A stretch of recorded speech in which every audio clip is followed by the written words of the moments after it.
প্রকৃতি যখন ভয়ঙ্কর হয় তখন কাউকেই ছেড়ে দেয় না। ঠিক এমন একটি ঘটনা ঘটেছিল ফ্লাইট 571 নামে একটি বিমানের সাথে। বিমানটি একটি বরফাচ্ছন্ন এলাকায় ধ্বংস হয়, যা মাটি থেকে কয়েক হাজার ফুট উপরে। এর মধ্যে যে যাত্রীরা জীবিত ছিল তাদের বেঁচে থাকার একমাত্র উপায় ছিল নিজের পরিবার বা বন্ধুদের মাংস ছিঁড়ে খাওয়া। তাহলে ভেবে দেখুন ঘটনাটা কত ভয়ঙ্কর। টানা 72 দিন আন্দিজ পর্বতের চূড়ায় তারা জীবনের সাথে লড়াই করে বেঁচেছিল, যেখানে খাবার ছিল একমাত্র নিজেদের শরীরের মাংস। বিমান 571-এর এই ঘটনাকে আপনি পৃথিবীর সবচেয়ে বড় অলৌকিক ঘটনা বা মানব ইতিহাসের সবচেয়ে ভয়ঙ্কর ঘটনাও বলতে পারেন। আমি শতভাগ নিশ্চিত যে এই ঘটনা আপনার আত্মাকে কাঁপিয়ে দেবে। ভয়ঙ্কর এই ঘটনাটি শুরু হয় 1972 সালের 12 অক্টোবর। দক্ষিণ আমেরিকার উরুগুয়ে থেকে একটি চার্টার বিমান রওনা দেয়, যার গন্তব্য ছিল চিলির রাজধানী সান্টিয়াগো। বিমানটিতে যাত্রা করছিল একদল খেলোয়াড় এবং তাদের সঙ্গী হিসেবে কারো কারো পরিবার বা কারো কারো বন্ধু বান্ধব। বিমানটিতে মোট 45 জন প্যাসেঞ্জার ছিল, যাদের মধ্যে 3 জন ক্রু সদস্য। বিমানটি তার গন্তব্যে পৌঁছাতে 3 ঘন্টা সময় লাগতো এবং তাদেরকে আন্দিজ পর্বতমালা পার করে যেতে হতো। কিন্তু হঠাৎ সামনে পাহাড়ি আবহাওয়া খারাপ হওয়ার কারণে তাদেরকে মাঝপথেই আর্জেন্টিনার মেন্ডোজা শহরে ল্যান্ড করতে হয়। সারা রাত বিমানটি ওখানেই অবস্থান করছিল। পরের দিন 13 অক্টোবর বিকেল 3টার দিকে বিমানটি পুনরায় উড্ডয়ন করে এবং আন্দিজ পর্বতমালার উপর দিয়ে সান্টিয়াগো যাওয়ার চেষ্টা করে। কিন্তু পর্বতমালার উপর দিয়ে ওড়ার সময় কুয়াশা এবং খারাপ আবহাওয়ার কারণে পাইলটরা তাদের সঠিক অবস্থান বুঝতে পারছিলেন না। বিমানটি তখন প্রায় 18,000 ফুট অ্যালটিটিউডে উঠছিল এবং ধীরে ধীরে আন্দিজ পর্বতকে পার করছিল। কিন্তু পাইলট যত সামনে এগিয়ে যাচ্ছিল আবহাওয়ার পরিস্থিতি ততই খারাপ হচ্ছিল। তাদের চোখের সামনে শুধু অন্ধকারাচ্ছন্ন কুয়াশা। এই সময় যদি আবহাওয়া ভালো হতো তাহলে পাইলটরা আশেপাশের এলাকাকে বুঝতে পারত এবং অনুমান করতে পারত তারা কোথা দিয়ে কোথায় যাচ্ছে, কিন্তু তারা সামনে থাকা কিছুই দেখতে পাচ্ছিল না। এইভাবে প্রায় 1 ঘন্টা অতিক্রম করার পর পাইলটরা অনুমান করে হয়তো তারা আন্দিজ পর্বতকে পার করে ফেলেছে। তাই তারা সান্টিয়াগো এয়ারপোর্টের ATC-তে যোগাযোগ করে এবং ল্যান্ড করার অনুমতি চায়। ATC পাইলটদেরকে প্রদান করা লোকেশনের উপর ভিত্তি করে বিমানটিকে ল্যান্ড করার অনুমতি দেয়। 3:21 মিনিটে বিমানের পাইলট উচ্চতাকে ধীরে ধীরে কম করতে থাকে, কিন্তু যখনই বিমানটি নিচে আসতে শুরু হয় পাইলটরা বুঝতে পারে তখনও বিমান আন্দিজ পর্বতকে পার করতে পারেনি এবং সামনে বিশাল উঁচু পর্বতের চূড়া। এমন সময় পাইলট বিমানের অ্যালটিটিউড বাড়াতে থাকে, কিন্তু সময় ইতিমধ্যেই অনেকটা পার হয়ে গিয়েছে। বিমানের অ্যালটিটিউড যথেষ্ট বেড়ে যাওয়ার আগেই বিমানের পেছনের অংশ আন্দিজ পর্বতের একটি বরফ ঢাকা শৃঙ্গকে আঘাত করে এবং পেছনের অংশ বিমান থেকে বিচ্ছিন্ন হয়ে যায়। বিমানের পেছনের অংশ ভেঙে যাওয়ার সাথে সাথে 3 জন যাত্রী ঝড়ের গতিতে আন্দিজ পর্বতে উধাও হয়ে যায়। এই সংঘর্ষে বিমানের একটি ডানাও ভেঙে গিয়েছিল, যে কারণে বিমানটি তার ব্যালেন্স হারিয়ে ফেলে এবং পাহাড়ের অন্য এক প্রান্তে আঘাত লেগে দ্বিতীয় ডানাও ভেঙে যায়। এমন অবস্থায় ডানা ভেঙে যন্ত্রটি বাকি যাত্রী নিয়ে 355 কিলোমিটার গতিতে নিচের পাহাড়ি বরফে এসে ধাক্কা খায় এবং বিমানটি ছিন্ন ভিন্ন অবস্থায় অবশেষে স্থির হয়। পাইলট ওই স্থানে মৃত্যুবরণ করে এবং মোট 45 জনের মধ্যে 12 জন প্রাণ হারায়, কিন্তু 33 জন তখন ওই বিমানের মধ্যেই জীবিত ছিল। এর মধ্যে বেশিরভাগ ছিল ক্ষতবিক্ষত এবং তারা জানে না এই সময় তারা কোথায় অবস্থান করে আছে। বিধ্বস্ত বিমানটি তখন ভূমি থেকে প্রায় 3570 মিটার উঁচু আন্দিজ পর্বতের এক অজানা অংশে ছিন্ন হয়ে পড়ে রয়েছে। তারা কিভাবে স্থান থেকে বেঁচে ফিরতে পারবে তা ওই সময় কারো চিন্তা ভাবনাতেও আসেনি। কিন্তু এই পর্যন্ত এই মর্মান্তিক ঘটনার সবেমাত্র শুরু ছিল। বাকি 33 জন যাত্রী কল্পনাও করতে পারেনি তাদের সাথে আসলে কি ঘটতে চলেছে।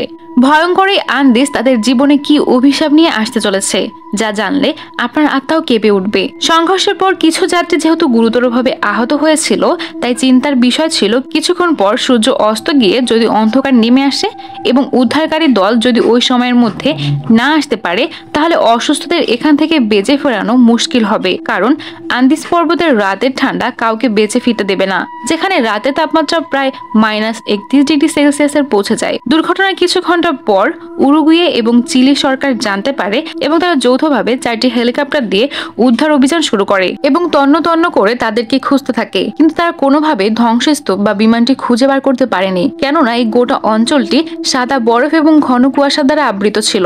বিমানটিও যেহেতু সাদা রঙের ছিল, তাই অনুসন্ধানকারীরা ওপর থেকে ওই সাদা রঙের বিমানটি দেখতে পাচ্ছিল না। দেখতে দেখতে রাত্রি নেমে আসে এবং বাকি যাত্রীরা ভাবতে থাকে আজ হয়তো রেস্কিউ টিম আসতে পারেনি, হয়তো তারা কাল আসবে। এই রাতটুকু যেভাবেই হোক তাদেরকে কাটাতে হবে। যাত্রীরা বিমানের ভাঙা অংশে আশ্রয় নেয় এবং সকালের অপেক্ষা করতে থাকে। কিন্তু এই রাত তাদের জন্য ভয়ঙ্কর ছিল। 33 জন যাত্রীর মধ্যে 5 জনই কঠিন রাতকে সহ্য করতে পারেনি। বাকি 28 জন যেভাবেই হোক ওই রাত অতিক্রম করে। পরের দিন 14 অক্টোবর সকালে আবারও উদ্ধার অভিযান চালু হয় এবং 11টি হেলিকপ্টার তাদেরকে খুঁজতে শুরু করে। তবে ঘটনা সেই একই ঘটে। বিমানের সাদা রং এবং সাদা বরফ কোনোভাবেই তাদেরকে খুঁজে বার করতে দিচ্ছিল না। উদ্ধারকারীরা যাত্রীদের মাথার উপর থেকে গেলেও তারা নিচে কি আছে বা কারা আছে তা কোনোভাবেই দেখতে পাচ্ছিল না। তাই যাত্রীরা একটি পরিকল্পনা করে। উদ্ধারকারীদের দৃষ্টি আকর্ষণ করতে তারা লিপস্টিক দিয়ে বিমানের উপর SOS লেখার চেষ্টা করে, কিন্তু পর্যাপ্ত লিপস্টিক না থাকার কারণে তাদের এই পরিকল্পনা ব্যর্থ হয়।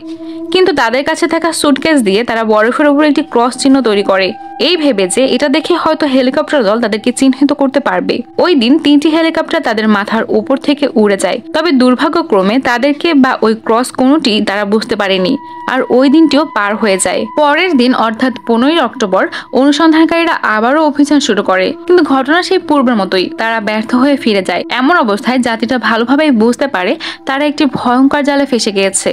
তারা কবে উদ্ধার হবে তা কেউ জানে না। তাই তারা নিজেদের মতো করে বেঁচে থাকার প্রচেষ্টা চালিয়ে যেতে থাকে, যেমন বরফ গলিয়ে পানীয় জল তৈরি করা। কিন্তু তাদের কাছে পর্যাপ্ত খাবার না থাকার কারণে পেটের খিদে এবং এই দুর্গম পরিবেশ যেন তাদের জীবনকে অসহনীয় করে তুলেছিল। তারা ইতিমধ্যে এই পাহাড়ে 8 দিন কাটিয়ে ফেলেছে। অনুসন্ধানকারীরা এসে পূর্বে সে ব্যর্থতার মতো ফিরে যায় এবং এই 8 দিনে তাদের দল থেকে আরও একজন বিদায় নেয়। মিলিটারি বাহিনী 10 দিন ধরে চলা ব্যর্থ তল্লাশির পর সরকার কর্তৃপক্ষ ঘোষণা করে এই দুর্ঘটনা থেকে কেউ হয়তো বেঁচে ফিরতে পারেনি। তল্লাশি বন্ধ করে দেওয়া হয়, কেননা অক্টোবর মাস থেকে আন্দিজ পর্বতে শুরু হয় ভয়ঙ্কর বরফের তাণ্ডব। সরকার সিদ্ধান্ত নেয় 2 মাস পর লাশের অনুসন্ধান চালানো হবে এবং যদি লাশ খুঁজে পাওয়া যায় সেগুলো তাদের বাড়ি পৌঁছে দেওয়া হবে। বেঁচে থাকা যাত্রীরা এই খবর একটি রেডিওর মাধ্যমে শুনতে পায়, যে রেডিওটি তারা বিমানের পাইলট রুমে খুঁজে পেয়েছিল। নিজের কানে নিজের মৃত্যুর খবর এবং সরকার পক্ষ থেকে হাল ছেড়ে দেওয়া এই খবরটি তারা যেন হজম করতে পারছিল না, যা তাদেরকে মানসিকভাবে আরো হতাশ করে তোলে। কিন্তু পরিস্থিতি যাই হোক না কেন, কোনো প্রাণী কিন্তু এত সহজেই জীবনের মায়া ত্যাগ করতে পারে না। শেষ নিঃশ্বাস পর্যন্ত সে লড়াই করবেই। যাত্রীরা শীত থেকে বাঁচতে বিমানের সিট থেকে তুলো বার করে গায়ে দেওয়া কম্বল এবং সিট কভার দিয়ে বরফে হাঁটার জুতো তৈরি করে। কিন্তু সবথেকে বড় সমস্যা ছিল খাদ্যের। তারা জানতেন যদি তাড়াতাড়ি কোনো ব্যবস্থা নেওয়া না হয় তবে বেঁচে থাকার সম্ভাবনা খুবই কম হবে। এই দুর্গম পরিবেশে টিকে থাকতে হলে শক্তির প্রয়োজন অবশ্যই দরকার। তাই অবশেষে তারা এমন এক সিদ্ধান্ত নেয় যা মানব ইতিহাসে এমন ঘটনা কোনোদিনও ঘটেনি, যা শুনলে আপনি শিউরে উঠবেন। তারা মৃত বন্ধু বা পরিবারের মাংস খেতে শুরু করে। তারা সবার থেকে অনুমতি নিয়েছিল আগে যে মারা যায় বাকিরা তার মাংস খাবে। এই সিদ্ধান্ত তারা খুবই দুর্বিষহ অবস্থার মধ্যে নিতে বাধ্য হয়েছিল, যা তাদের শারীরিক ও মানসিকভাবে অনেক বেশি কষ্ট দিয়েছিল। কিন্তু বেঁচে থাকতে হলে এটি করা ছাড়া তাদের কাছে অন্য কোনো উপায় ছিল না। এইভাবে একের পর এক ভালো খারাপের মধ্য দিয়ে দুর্বিষহ দিন অতিক্রম হতে থাকে তাদের। তবে ঘটনার 16 দিন পর অর্থাৎ 29 অক্টোবর তাদের জীবনে নেমে আসে আর একটি ভয়াবহ দিন। ওই দিন পাহাড়ের উপর থেকে নেমে আসে একটি তুষার ঝড়, যে ঝড় তাদেরকে এবং তাদের আশ্রয় কেন্দ্রকে বরফের নিচে চাপা দিয়েছিল। এই ঘটনাতে আরো 8 জন যাত্রী প্রাণ হারায়, যাদের মধ্যে অবশিষ্ট জীবিত ছিল মাত্র 19 জন, যারা সবাই বরফের মধ্য থেকে জীবিত ফিরেছে। প্রায় 3 দিন লড়াইয়ের পর পরিস্থিতি ক্রমে খারাপ হতে থাকে এবং বেঁচে থাকা ব্যক্তিরা প্রতিনিয়ত নতুন নতুন চ্যালেঞ্জের মুখোমুখি হতে থাকে। তবে তারা বুঝতে পারে বাইরের দুনিয়া থেকে সাহায্যের আশায় বসে থাকা উচিত হবে না, তাদের নিজেদেরই কিছু করতে হবে। ঘটনার 59 দিন পর 11 ডিসেম্বর আরো একটি প্রাকৃতিক দুর্যোগে 3 জন যাত্রী প্রাণ হারায়। কিন্তু এবার আর তারা হতাশ হয়নি। মৃত্যু যেন তাদের কাছে সাধারণ ঘটনা হয়ে দাঁড়িয়েছিল। এই দুর্গম পর্বতকে তারা যেন আর ভয় পাচ্ছিল না। এই অবস্থায় ক্যানে, প্যারাডো এবং ভিজেন্টিন নামের 3 জন পুরুষ মোটা বরফের মধ্য দিয়ে বিনা সরঞ্জাম ছাড়াই আহরণ করে সেই উদ্দেশ্যে যেখানে পৌঁছলে উদ্ধার দলকে খবর দেওয়া যাবে এবং বাকি যাত্রীদেরকেও উদ্ধার করা সম্ভব হবে। 12 ডিসেম্বর তারা বরফে আবৃত দুর্গম এলাকা পার করতে শুরু করে। প্রথমে তাদের সঙ্গী ছিলেন ভিজিংটিন, কিন্তু খাদ্যের অভাবের কারণে সে ফিরে আসতে বাধ্য হয়। প্যারাডো এবং ক্যানে 10 দিনের বেশি সময় ধরে কঠিন পর্বত পাড়ে দিয়ে সাহায্য খুঁজে বের করার চেষ্টা করতে থাকে। কিছুদিন পর তারা একটি নদীর ধারা খুঁজে পায়।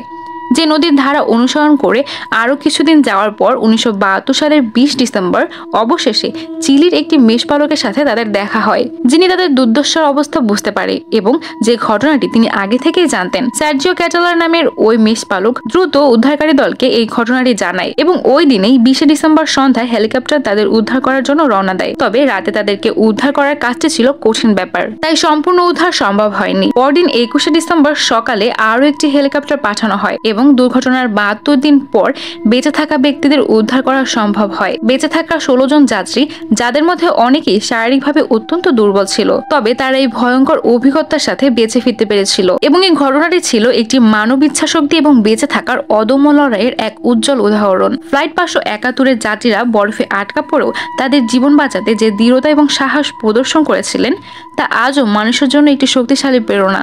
ভিডিওটি ভালো লাগলে লাইক করতে পারেন এবং আপনার মতামত কমেন্ট বক্সে জানাতে পারেন। দেখা হবে পরবর্তী ভিডিওতে।